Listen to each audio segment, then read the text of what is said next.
جب سوال گناہ بن جائے۔ شہر اپنی روانی میں تھا، بازاروں میں شور، مندروں میں دھواں اور ہر دیوار پر بت۔ ابراہیم علیہ السلام اب بچے نہیں رہے تھے۔ ان کی آنکھوں میں معصومیت تو تھی، مگر سوچ بہت گہری ہو چکی۔ جب بھی آزار کے کارخانے سے گزرتے، پتھر سے پتھر ٹکرانے کی آواز ان کا دل چیر دیتی۔ ایک دن ابراہیم علیہ السلام کارخانے میں رک گئے۔ آزار ایک نئے بت کے چہرے کو تراش رہا تھا۔ ہتھوڑے کی ہر چوٹ کے ساتھ پتھر سے گرد گر رہی تھی۔ ابراہیم علیہ السلام کچھ دیر خاموش رہے، پھر آہستہ سے بولے، ابا، آپ جس چیز کو بنا رہے ہیں، کیا وہ آپ سے بھی پہلے موجود تھی؟ آزر نے ہتھوڑا روکا۔ میں ہی اسے بناتا ہوں، ابراہیم علیہ السلام بولے۔ تو پھر یہ خدا کیسے ہوا جب اسے آپ نے بنایا؟ آزر کا چہرہ سخت ہو گیا۔ آزر سختی سے بولا، یہ سوال کام کا نہیں ابراہیم، لوگ اسے پوچھتے ہیں، اس لیے یہ خدا ہے۔ ابراہیم نے ایک ٹوٹا ہوا بت اٹھایا جس کا ہاتھ نہیں تھا۔ ابراہیم علیہ السلام بولے، ابا، اگر یہ خدا ہے تو اپنے ہاتھ کیوں نہیں جوڑ لیتا؟ کارخانے میں سناٹا چھا۔ آزر نے بت ابراہیم علیہ السلام کے ہاتھ سے چھین لیا۔ آزر غصے میں بولا، بس، تمہیں ہمارے معبودوں کی توہین کرنا منع ہے ابراہیم۔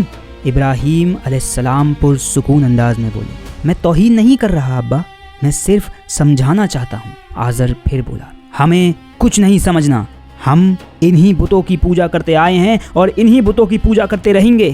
یہیں سے بات صرف باپ اور بیٹے کی نہیں رہی، یہ دو راستوں کا مقابلہ بن گئے، ایک روایت کا راستہ اور ایک حقیقت کا۔ کچھ دن بعد ابراہیم علیہ السلام بابل کے سب سے بڑے مندر پہنچے جہاں لوگ بتوں کو سجدہ کر رہے۔ ایک آدمی وہیں پہ رو رہا تھا۔ وہ آدمی اپنے بت کے سامنے گڑ گڑاتے ہوئے بول رہا تھا، اے خدا، میری اولاد دے دے اے خدا۔ ابراہیم نے آہستہ سے اس سے پوچھا، تم جس سے مانگ رہے ہو، کیا اس نے کبھی تم سے بات کی ہے؟ آدمی چونک گیا، یہ بولتا نہیں مگر سنتا ہے۔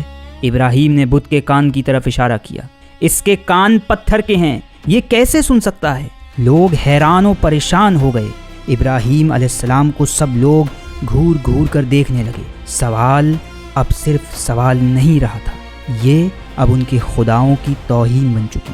بات آزر تک پہنچ گئی، بات سرداروں تک پہنچ گئی اور پھر نمرود کے دربار تک پہنچ گئی۔ شہر میں اعلان ہو گیا، ابراہیم آزر کا بیٹا جو ہمارے خداؤں کی توہین کرتا ہے۔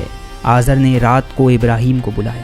آزر تھکی ہوئی آواز میں ابراہیم علیہ السلام سے بول رہا تھا، ابراہیم، اگر تم نے یہ باتیں نہ چھوڑی تو میں تمہارا ساتھ نہیں دے سکتا۔ ابراہیم نے باپ کی آنکھوں میں دیکھا، ڈر بھی تھا اور محبت بھی۔ ابراہیم علیہ السلام نرمی سے بولے، ابا، میں آپ سے محبت کرتا ہوں مگر میں جھوٹ کو سچ نہیں کہہ سکتا۔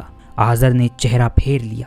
اس رات ابراہیم اکیلے آسمان کے نیچے کھڑے تھے، ستارے چمک رہے تھے، ہوا خاموش تھی۔ ابراہیم خود سے کہنے لگے، جو ڈوب جاتا ہے، جو غروب ہو جاتا ہے، وہ میرا رب نہیں ہو سکتا۔ یہ صرف سوال نہیں تھے، یہ اعلان تھا، اور شہر کو اب فیصلہ کرنا تھا، سوال یا سزا۔